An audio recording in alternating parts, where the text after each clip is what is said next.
It is in the nature of the children of Adam to not be naked in front of each other, to clothe themselves, to cover themselves. So all human beings are naturally inclined to be covered. Little girl, a little boy, once they reach even a little bit of consciousness, they're 2 years old, 3 years old, 4 years old. They're not intellectual beings by any stretch of the imagination.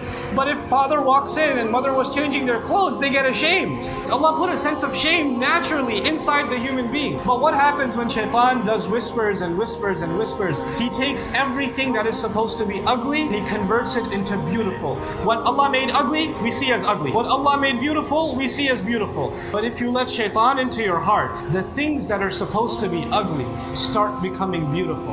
And that the Prophet would say that women will be inclined to wear at a stage clothes, even though they're clothed, they're practically naked anyway. The clothes would hug their bodies so much that it's just spray paint on their bodies. It's not even clothes. This will become beautiful to humanity.